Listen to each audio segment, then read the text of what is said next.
السلام علیکم ورحمۃ اللہ وبرکاتہ۔ آج جس ٹاپک پر ہم رقیہ ریکارڈ کریں گے اس ٹاپک پر کہ جو لوگ بہت زیادہ پریشان ہیں گھریلو پریشانی کی وجہ سے، گھر میں شیاطینوں کا بسیرا ہے، جس کی وجہ سے کیڑے مکوڑے اور اسی طرح بلیاں کثیر تعداد میں گھر میں آتی ہیں اور مونتی ہیں، گندگی پھیلاتی ہیں، چوہے آتے ہیں، لال بیگ آتے ہیں، یا گھر کے اندر رہنے پر گھر کی چار دیواری میں دماغ بہت زیادہ بے چینی کا شکار، جسم بے چینی کا شکار، آپس کے اندر چڑچڑاپن، لیکن گھر سے باہر نکلتے ہیں تو یہ کیفیت نہیں ہوتی۔ ایسی صورت میں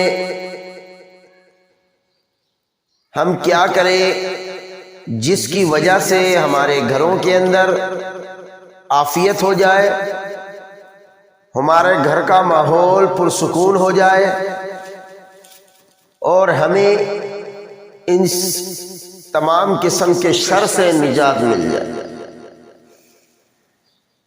تو اس حوالے سے آج کے رقیے کے اندر انشاءاللہ مکمل گائیڈنس ملے گی، جس کے کرنے سے، جس کے سننے سے ہمارے گھروں کے اندر عافیت ہوگی انشاءاللہ۔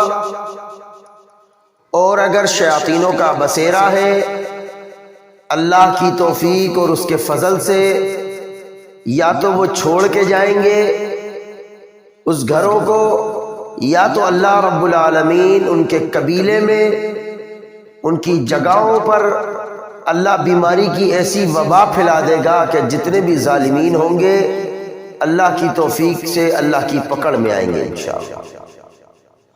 قرآن میں اللہ نے کہا یوم نبطش البطشۃ الکبریٰ انا منتقمون، جب ہم پکڑیں گے تو ایسی پکڑ پکڑیں گے کہ انتقام لے کر چھوڑیں گے۔ اگر اللہ رب العالمین کسی کو بھی ظالم کو ڈھیل دے رہا ہے تو یہ نہ سوچے کہ اللہ پکڑے گا، نہیں، اللہ موقع دے رہا ہے کہ باز آ جاؤ۔ اگر وہ باز نہیں آتے تو میرا رب پھر انتقام لے کر چھوڑے گا انشاءاللہ، پھر بچ نہیں سکتے۔ تو انشاءاللہ توجہ کے ساتھ سننا ہے، تمام اسٹیپ توجہ کے ساتھ سن کے وہی طریقے سے کرنا ہے انشاءاللہ، اللہ کی توفیق سے مکمل عافیت ہوگی انشاءاللہ۔ کرنا یہ ہے انشاءاللہ کہ آپ نے بیری کے پتوں کا پانی لینا ہے، بیری کے پتوں کا پانی لینا ہے، یعنی 1 پاؤ بیری کے پتے 1.5 لیٹر پانی میں ڈال کر اچھی طرح جوش دے دیں۔ اچھی طرح جوش دینے کے بعد آپ دیکھیں گے بیری کے پتوں کا اور پانی کا کلر چینج ہو جائے گا۔ اس کے بعد آپ اس پانی کو ٹھنڈا کریں، بوتل میں ڈالیں اور اس میں ہلکا سا نمک ڈالیں۔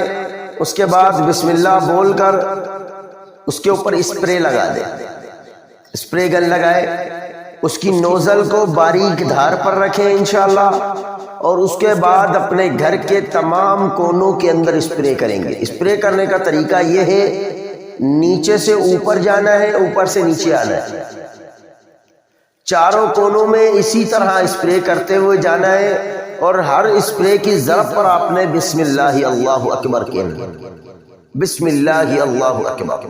ہر اسپرے پر آپ بسم اللہ اللہ اکبر بول کے اسپرے کریں گے، مکمل گھر کے چاروں کونوں میں، کمروں کے چاروں کونوں میں انشاءاللہ۔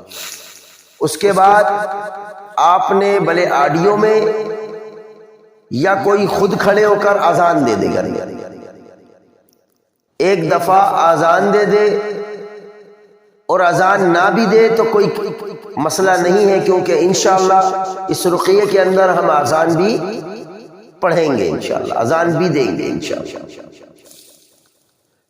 نمبر 2، آپ نے یہ کرنا ہے کہ اس رقیے کو سننا ہے توجہ کے ساتھ، ہو سکے اگر اسپیکر گھر میں اویلیبل ہو تو اسپیکر کے اندر لگائے تاکہ مکمل گھر کے اندر آواز گونجے انشاءاللہ، ٹھیک۔ اور نماز کی 5 وقت کی پابندی کرنی ہے گھر کے ہر فرد نے، قرآن کی تلاوت کرنی ہے خواہ وہ 1 صفحہ کیوں نہ ہو، قرآن کی تلاوت کو معمول بنائے۔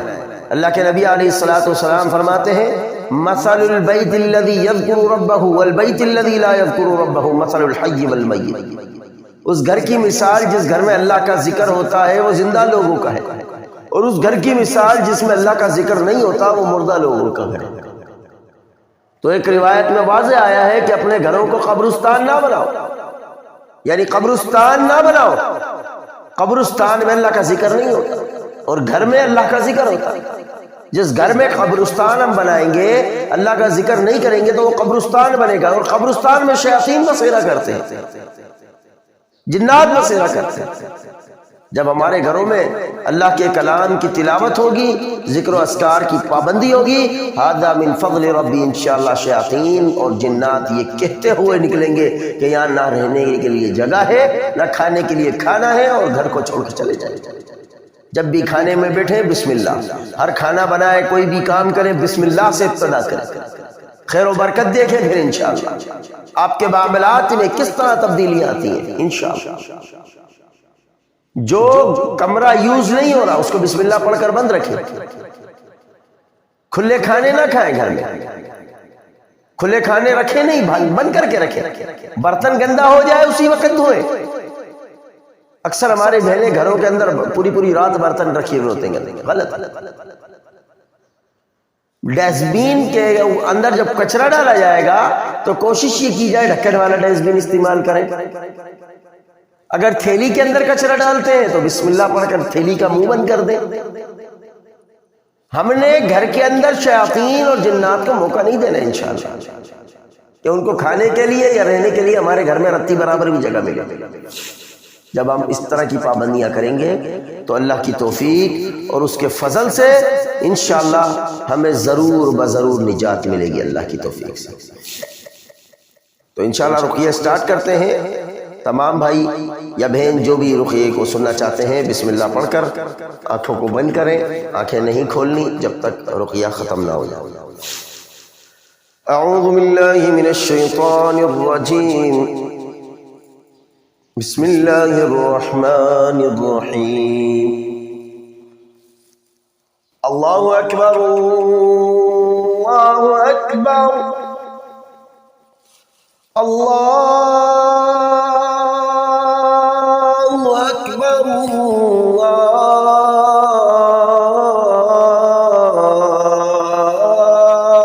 اللہ اکبر، اشہد ان لا الہ الا اللہ،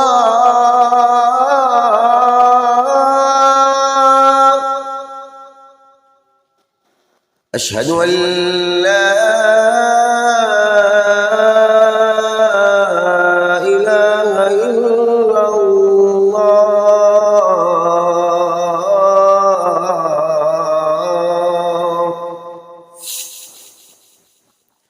اشہد ان محمد رسول اللہ،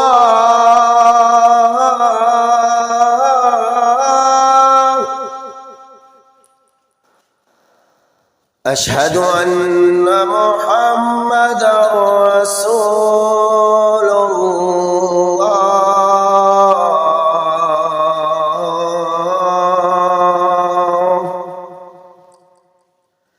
حی علی الصلاة،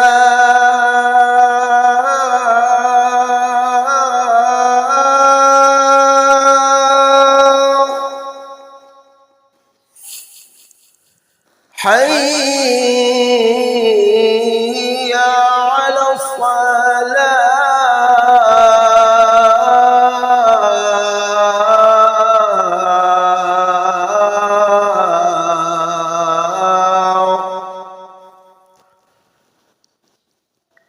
حي على الفلاح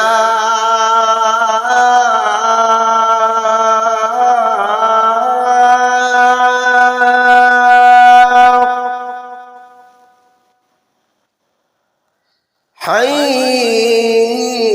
على الفلاح.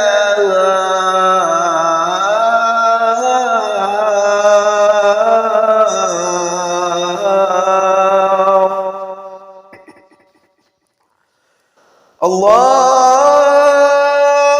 أكبر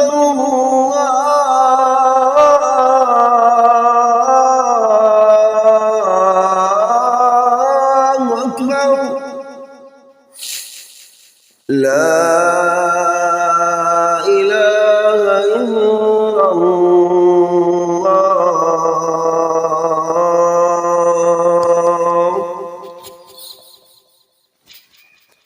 الله أكبر الله أكبر الله أكبر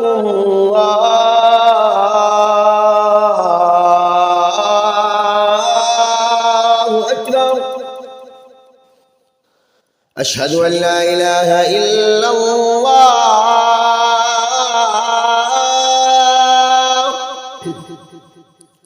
أشهد أن لا إله إلا الله.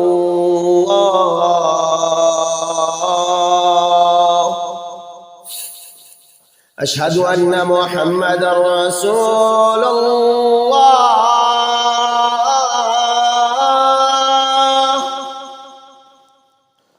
أشهد أن محمدًا رسول الله.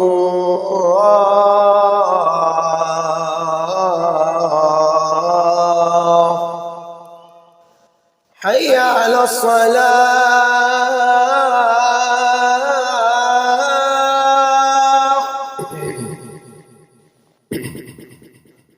حي على الصلاة.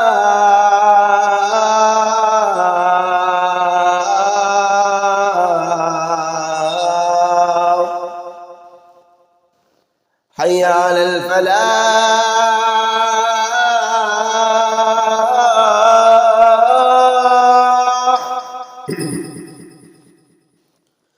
حي على الفلاح.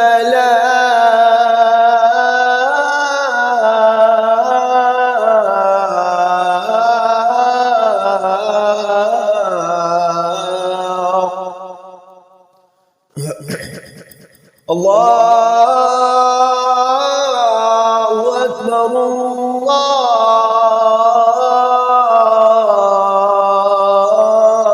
الله أكبر لا إله إلا الله.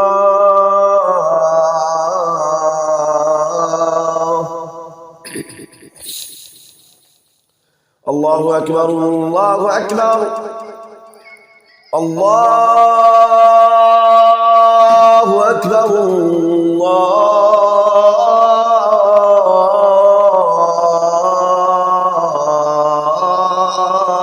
الله أكبر. أشهد أن لا إله إلا الله.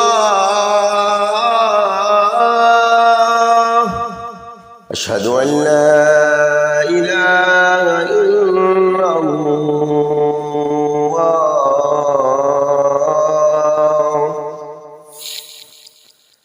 أشهد أن محمدًا رسول الله.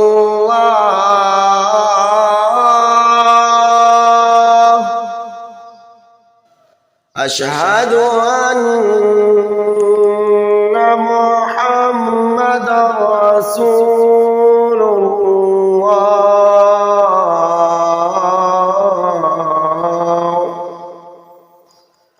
حي على الصلاة.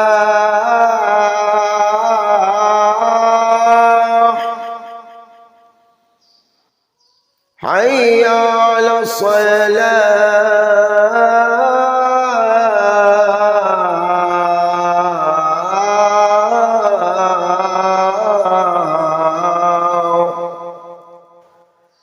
حي على الفلاح.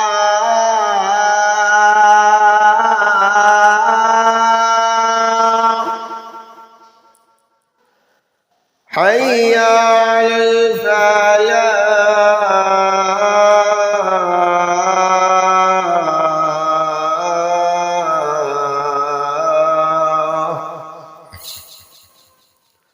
الله أكبر الله أكبر لا إله إلا الله. जो कोई भी इस घर में भले जितने अरसे से रह रहा हो, तमाम उन लोगों से मुखातिब हूँ कि अपने सामान को उठाएं, अपना सामान समेटें और इनके घर से आप लोग निकल जाएं, क्योंकि ये जगह आप लोगों की नहीं है। रसूलुल्लाह सल्लल्लाहु अलैहि वसल्लम ने फरमाया, जहां इंसान बसते हों शयातीन वहां से चले जाए। तो आप लोग इनके घर को छोड़ दें, खाली कर दें अल्लाह के हुक्म से, क्योंकि हम मोमिन हैं, ईमान वाले हैं। ऐसा ना हो कि हम अल्लाह का कलाम पढ़ें और आप अल्लाह के अजाब के अंदर आ जाएं। इसलिए आपको पहले से वॉर्न कर रहे हैं, जो कोई भी अल्लाह के हुक्म से घर को खाली करके चला जाए, उसके बाद अल्लाह का अजाब आप पर आएगा इंशाअल्लाह। अगर आप जालिमीन में से हैं तो फिर ना कहना कि हमें बताया नहीं। आप लोगों को वॉर्न किया जा रहा है, घर को खाली करके चले जाए इंशाअल्लाह। अऊज़ु बिल्लाहि मिनश शैतानिर रजीम मिन हमज़िही व नफ़्ख़िही व नफ़्ख़िही। बिस्मिल्लाहिर रहमानिर रहीम। वस्साफ़्फ़ाति सफ़्फ़ा फ़ज़्ज़ाजिराति ज़जरा फ़त्तालियाति ज़िक्रा इन्न इलाहकुम लवाहिद रब्बुस समावाति वल अर्ज़ि वमा बैनहुमा व रब्बुल मशारिक़ इन्ना ज़य्यना अस्समाअ दुनिया बिज़ीनतिल कवाकिब व हिफ़्ज़न मिन कुल्लि शैतानिन मारिद ला यस्मऊना इलल मलइल अअला व युक़फ़ून मिन कुल्लि जानिब दुहूरा व लहुम अज़ाबुन वासिब إلا من خطف الخطفة فأتبعه شهاب ثاقب فاستفتهم أهم أشد خلقا أم من خلقنا إنا خلقناهم من طين لازب بل عجبت ويسخرون وإذا ذكروا لا يذكرون وإذا رأوا آية يستصغرون وقالوا إن هذا إلا سحر مبين أإذا متنا وكنا ترابا وعظاما أإنا لمبعوثون أوآباؤنا الأولون قل نعم أنتم داخرون فإنما هي زجرة واحدة فإذا هم ينظرون وقالوا يا ويلنا هذا يوم الدين هذا يوم الفصل الذي كنتم به تكذبون احشروا الذين ظلموا وأزواجهم وما كانوا يعبدون من دون الله فاهدوهم إلى صراط الجحيم وقفوهم إنهم مسؤولون ما لكم لا تناصرون بل هم اليوم مستسلمون وأقبل بعضهم على بعض يتساءلون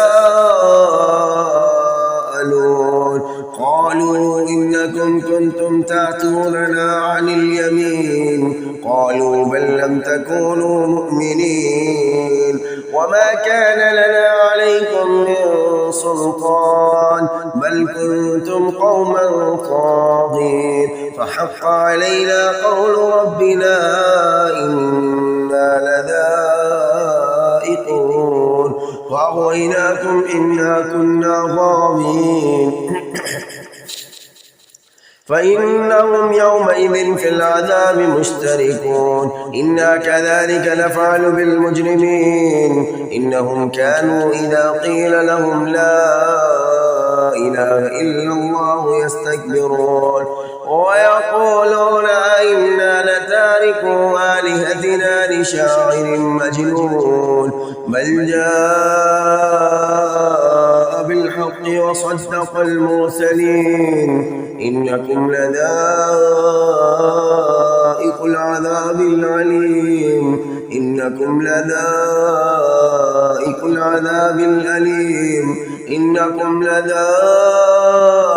العذاب الأليم إنكم لذائق العذاب الأليم وما تجزون إلا ما كنتم تعملون وما تجزون إلا ما كنتم تعملون إلا عباد الله المخلصين أولئك لهم رزق معلوم فواكه وهم مكرمون في جنات النعيم على سرر متقابلين يطاف عليهم بكأس من معين بيضاء لذة للشاربين لا فيها غول ولا هم عنها ينزفون وعندهم قاصرات الطرف عين كأنهن بيض مكنون فأقبل بعضهم على بعض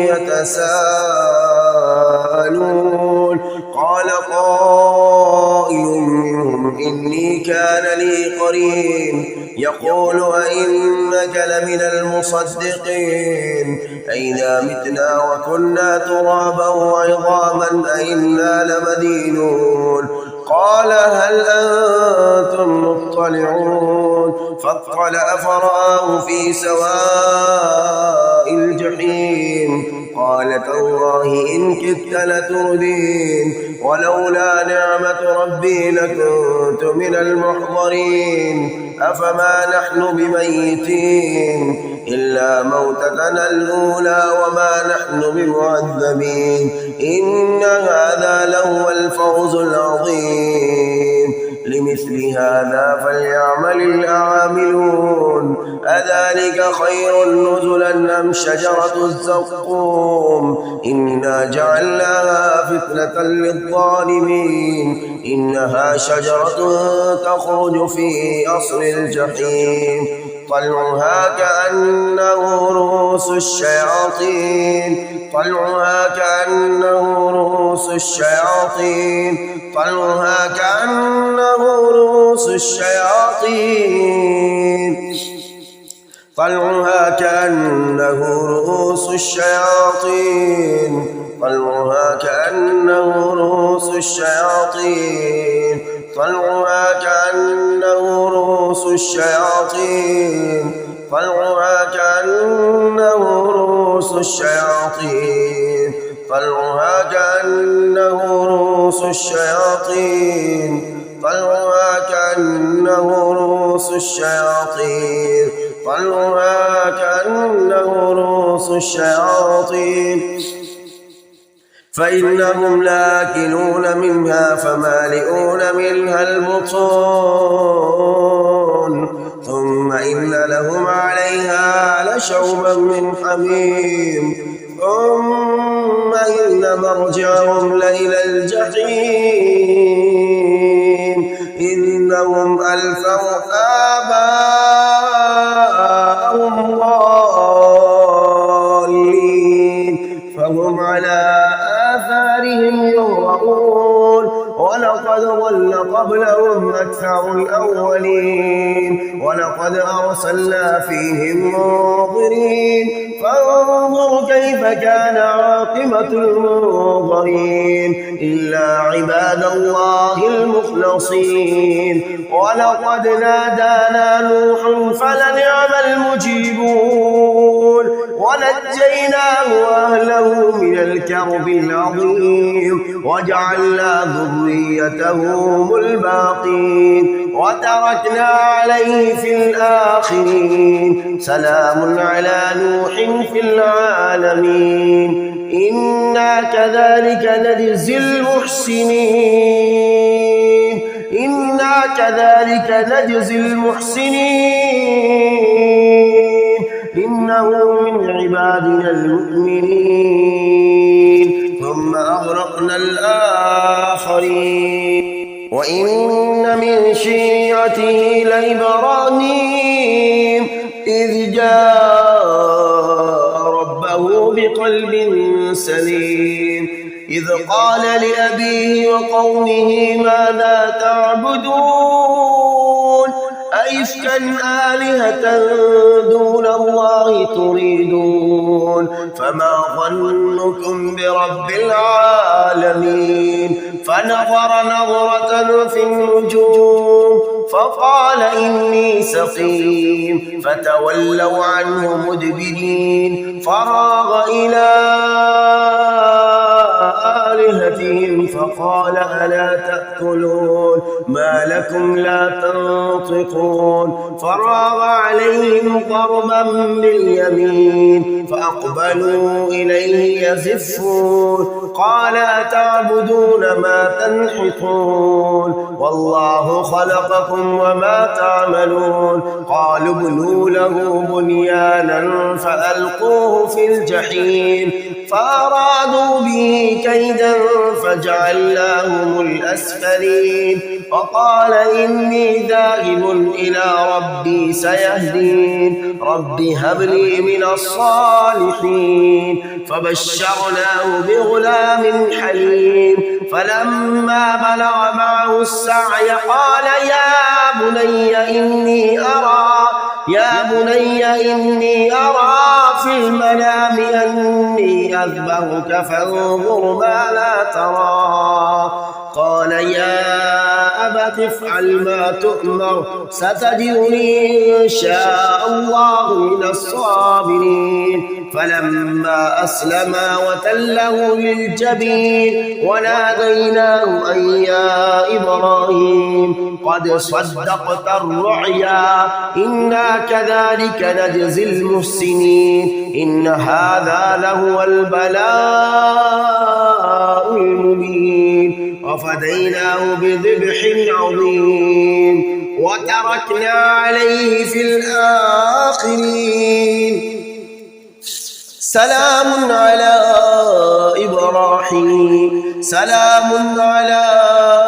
إبراهيم كذلك نجزي المحسنين إنه من عبادنا المؤمنين وبشرناه بإسحاق نبيا من الصالحين وباركنا عليه وعلى إسحاق ومن ذريتهما محسن وظالم لنفسه مبين ولقد مننا على موسى وهارون ونجيناهما وقومهما من الكرب العظيم ونصرناهم فكانوا هم الغالبين وآتيناهما الكتاب المستبين وهديناهما الصراط المستقيم وتركنا عليهما في الآخرين سلام على موسى وهارون إنا كذلك نجزي المحسنين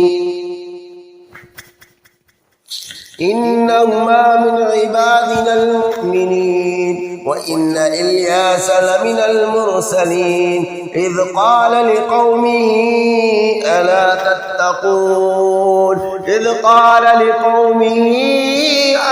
تتقون أتدعون بعلا وتذرون أحسن الخالقين الله ربكم ورب آبائكم الأولين فكذبوا فإنهم لمحضرون إلا عباد الله المخلصين وتركنا عليه في الآخرين سلام على الياسين إنا كذلك نجزي المحسنين إنه من عبادنا المؤمنين وإن لوطا لمن المرسلين إذ نجيناه وأهله أجمعين إلا عجوزا في الغابرين ثم دمرنا الآخرين وإنكم لتمرون عليهم مصبحين وبالليل أفلا تعقلون وإن يونس لمن المرسلين إذ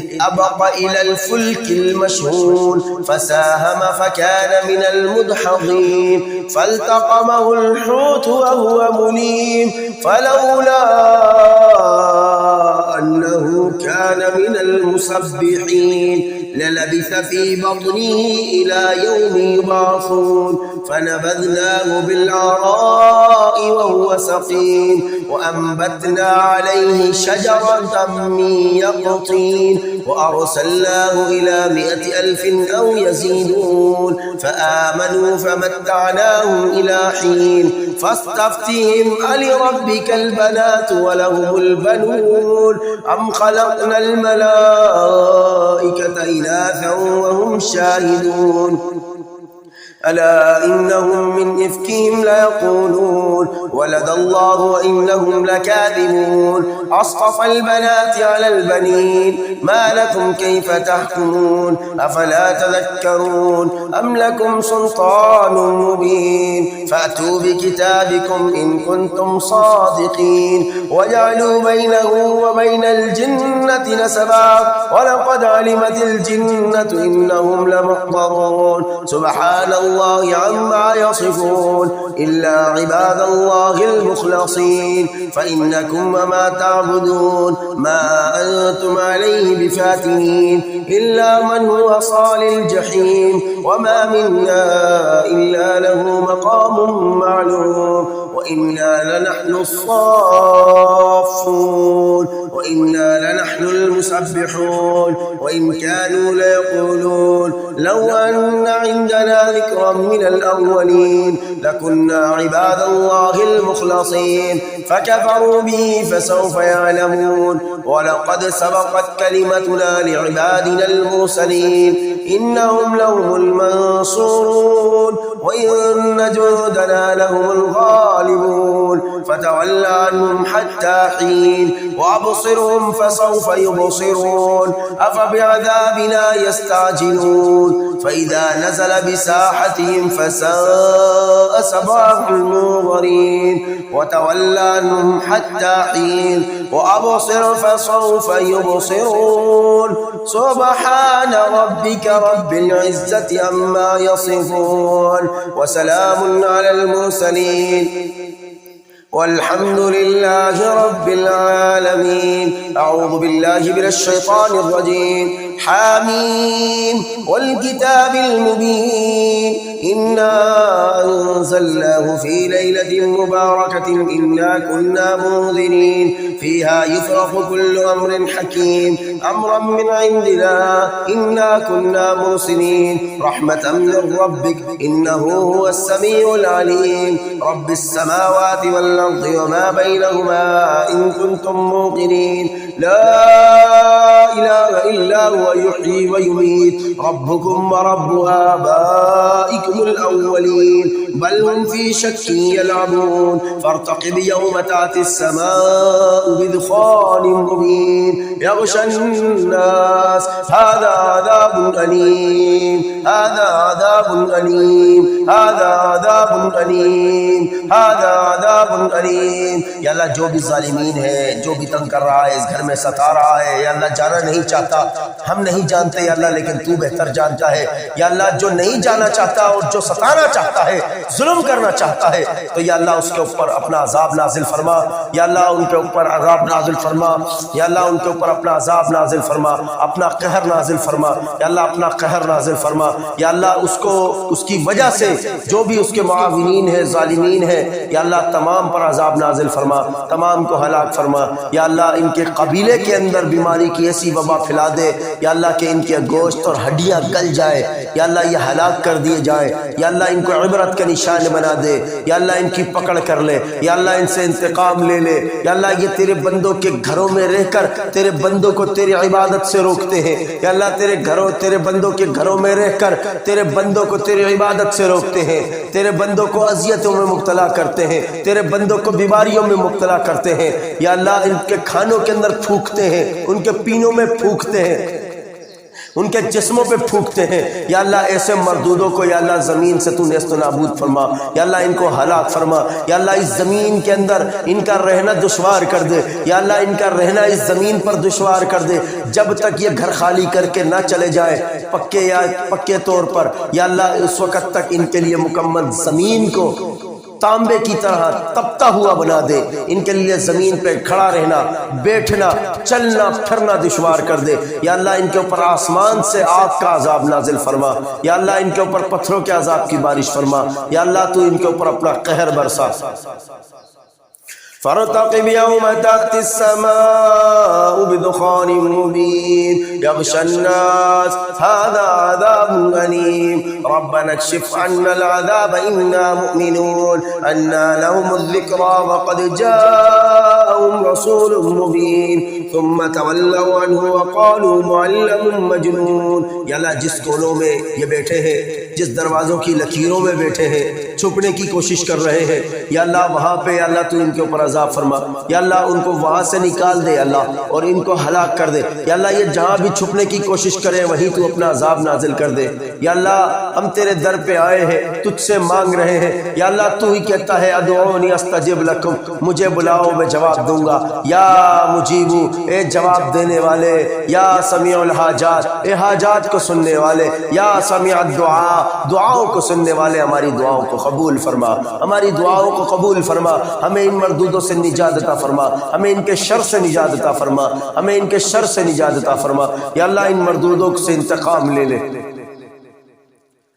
أنى لهم الذكرى وقد جاءهم رسول مبين ثم تولوا عنه وقالوا معلم مجنون إنا كاشف العذاب قليلا إنكم عائدون يوم نبطش البطشة الكبرى إنا منتقمون يوم نبطش البطشة الكبرى إنا منتقمون إنا منتقمون.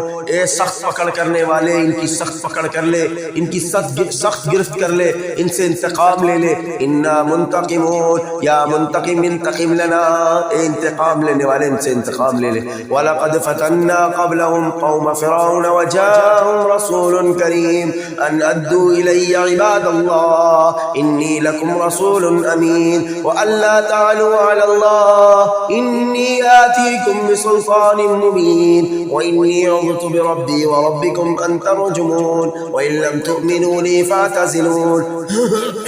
فدعا ربه أن هؤلاء قوم مجرمون فاصر بعبادي ليلا إنكم متبعون واترك البحر رهوا إنهم جند مغرقون كم تركوا من جنات وعيون وزروع ومقام كريم ونعمة كانوا فيها فاكهين كذلك وأورثناها قوما آخرين فما بكت عليهم السماء والأرض وما كانوا منظرين ولقد نجينا بني إسرائيل من العذاب المهين من فرعون إنه كان عاليا من المسرفين ولقد اخترناهم على علم على العالمين وآتيناهم من الآيات ما فيه بلاء مبين إن هؤلاء ليقولون إن هي إلا موتتنا الأولى وما نحن بمنشرين فأتوا بآبائنا إن كنتم من الصادقين فأتوا بآبائنا إن كنتم صادقين أهم خير أم قوم تبع والذين من قبلهم أهلكناهم إنهم كانوا مجرمين وما خلقنا السماوات والأرض وما بينهما لاعبين ما خلقناهما إلا بالحق ولكن أكثرهم لا يعلمون إن يوم الفصل ميقاتهم أجمعين يوم لا يغني مولا عن مولا شيئا ولا هم ينصرون إلا من رحم الله إنه هو العزيز الحكيم إنه هو العزيز الرحيم إن شجرة الزقوم طعام الأثيم كالمهل يغلي في البطون كغلي الحميم خذوه فاعتلوه إلى سواء الجحيم. یا اللہ ان کو جکڑ لے، زنجیروں میں جکیڑ لے. یا اللہ ان کو پکڑ لے، یا اللہ ان کو پکڑ لے، ان کو باندھ دے اور ان کو جہنم کے اندر دھکیل دے. خذوه فغلوه خذوا فغلوا، یا اللہ ان کو پکڑ لے، یا اللہ ان کو پکڑ لے، خذوا فاعتلوا الى سواء الجحیم ثم صبوا فوق راسه من عذاب الحمیم ثم صبوا فوق راسه من عذاب الحمیم ذق انك انت العزیز الکریم ان هذا ما كنتم به تمترون ان المتقین فی مقام امین فی جنات وعیون یلبسون من سندس واستبرق متقابلین كذلك وزوجناهم بحور عین يدعون فيها بكل فاكهة آمنين لا يذوقون فيها الموت إلا الموتة الأولى ووقاهم عذاب الجحيم فضلا من ربك ذلك هو الفوز العظيم فإنما يسرناه بلسانك لعلهم يتذكرون فارتقب إنهم مرتقبون. أعوذ بالله من الشيطان الرجيم. سأل سائل بعذاب واقع للكافرين ليس له دافع من الله ذي المعارج تعرج الملائكة والروح إليه في يوم كان مقداره 50,000 سنة فاصبر صبرا جميلا فاصبر صبرا جميلا فاصبر صبرا جميلا فاصبر صبرا جميلا فاصبر صبرا جميلا فاصبر صبرا جميلا فاصبر صبرا جميلا فاصبر صبرا جميلا فاصبر صبرا جميلا فاصبر صبرا جميلا فاصبر صبرا جميلا فاصبر صبرا جميلا فاصبر صبرا جميلا فاصبر صبرا جميلا فاصبر صبرا جميلا انهم يرونه بعيدا. بے شک یہ اس عذاب کو دور سمجھ رہے ہیں، یہ عذاب دور نہیں ہے، وَنَرَاهُ قَرِيبًا بلکہ وہ بہت زیادہ قریب ہے، بہت زیادہ قریب ہے. يَوْمَ تَكُونُ السَّمَاءُ كَالْمُهْلِ جس دن آسمان چھٹ جائے گا، تیل کے مثل ہو جائے گا. وَتَكُونُ الْجِبَالُ كَالْعِهْنِ اور پہاڑ رنگین اون کی طرح ہو جائیں گے. وَلَا يَسْأَلُ حَمِيمٌ حَمِيمًا کوئی دوست کا نہ ہو پوچھے گا. آج تم لوگ بڑی دوستیاں نبھا رہے ہو نا، ایک دوسرے کے تعاون سے لوگوں کو ستا رہے ہو. اس وقت جب اللہ کا عذاب آئے گا، اکڑ آئے گی، تو کوئی دوست نہیں ہوگا، کوئی دوست کا ساتھ نہیں دے گا. وَلَا يَسْأَلُ حَمِيمٌ حَمِيمًا يُبَصَّرُونَهُمْ يَوَدُّ الْمُجْرِمُ لَوْ يَفْتَدِي مِنْ عَذَابِ يَوْمِئِذٍ بِبَنِيهِ ایک دوسرے کو دکھایا دی جائیں گے. گناہگار اس دن کے عذاب کے بدلے فدیے میں اپنے بیٹوں کو پیش کریں گے. یود المجرم لو یفتدی من عذاب یومئذ ببنیہ وصاحبته واخیہ اپنی بیوی کو اور اپنے بھائی کو، وفصیلته التي تؤویہ اپنے کنبے کو جو اسے پناہ دیتا تھا، ومن فی الارض جميعا ثم ينجی اور وہ زمین کے سب لوگوں کو دینا چاہے گا تاکہ یہ اسے نجات دلا دے. کلا اللہ رب العالمین فرماتا ہے ہرگز نہیں، انہا لظی یقیناً وہ شعلے والی آگ ہے، انہا لظی وہ شعلے والی آگ ہے. کتنا سمجھایا بدبختو، سمجھا رہے تھے تمہیں بار بار، لیکن تم لوگ باز نہیں آئے، ظلم پہ ڈٹے رہے. تم سوچتے تھے کہ یہ تو بول رہے ہیں عذاب آئے گا دیکھ لیں گے، اب دیکھو چکھو عذاب کا مزہ. انہا لظی شعلے والی آگ، دنیا کی آگ کی ایک چنگاری برداشت نہیں ہے جو 70 دفعہ بجھائی گئی ہے، اس کا کیا حال ہوگا. سوچ کر دیکھو، بھانپ کر دیکھو انشاءاللہ. انہا لظی نزاعۃ للشوا کیسی ہوگی وہ آگ؟ نزاعۃ للشوا جو منہ اور سر کی کھال کو کھینچ لے گی، سر اور منہ کی کھال کو کھینچ لے گی. ایک اور جگہ اللہ اس آگ کے بارے میں تذکرہ کرتا ہے، کلما نضجت جلودہم چمڑے جلا دے گی، چمڑوں کو جلا دے گی، نیا چمڑا چڑھایا جائے گا، پھر جلا دے گی، پھر چڑھایا جائے گا، پھر چڑھا دے گی، جلا دے گی، پھر چڑھایا جائے گا. یہ سلسلہ حیات چلتا رہے گا، ہمیشہ کے لیے چلتا رہے گا. نجات نہیں ملے گی اس سے. اگر آج توبہ کر لو گے واللہ اللہ اس عذاب سے بچا لے گا. آج اگر بات میرے بھائی نفس کی خواہشات نہیں کرو، اپنی بیویوں کی باتوں میں مت آؤ، بلکہ انہیں سمجھاؤ کہ یہ ظلم ہے اور ظلم کو ज्यादा देर अल्लाह रब्बुल आलमीन मोहलत नहीं देता।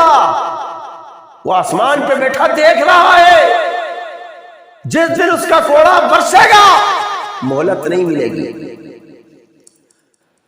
तुम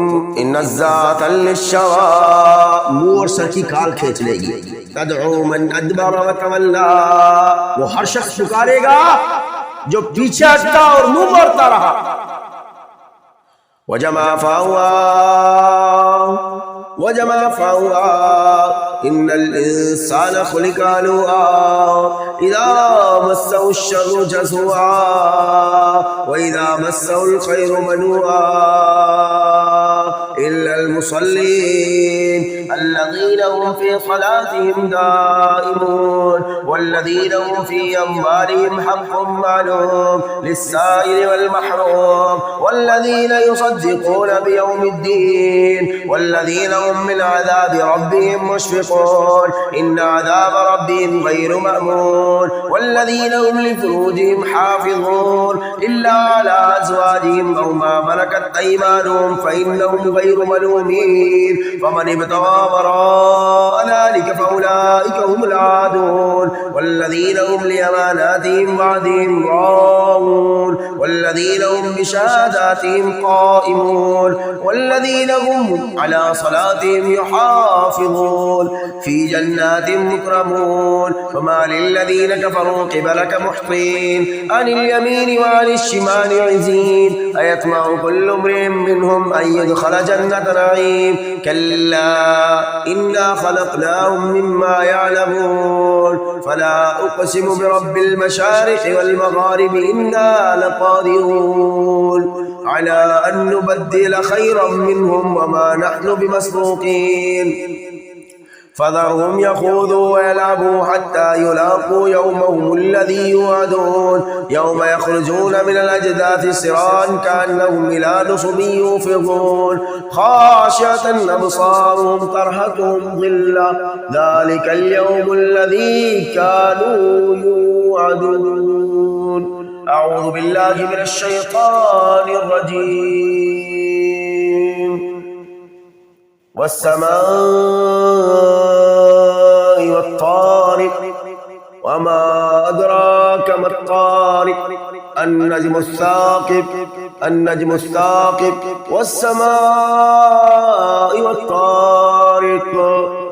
वस्समाइ वत्तारिक़ वमा अदराक मत्तारिक़ अन्नज्मु स्साक़िब इन कुल्लु नफ्सिन लम्मा अलैहा हाफ़िज़ फल्यंजुर इंसानु मिम्मा खुलिक़ मिन माइन दाफ़िक़ यख़रुजु मिन बैनि स्सुल्बि वत्तराइब इन्नहु अला रजइही लक़ादिर यौम तुबला अस्सराइर फमा लहु मिन क़ुव्वतिन वला नासिर वस्समाइ ज़ातिर रज्अ वल अर्दि ज़ातिस सद्अ इन्नहु लक़ौलुन फ़स्ल वमा हुवा बिलहज़्ल इन्नहुम यकीदून कैदा वअकीदु कैदा इन्नहुम यकीदून कैदा। अलबत्ता काफिर दाव घात में लगे रहते हैं। वाकीदु कैदा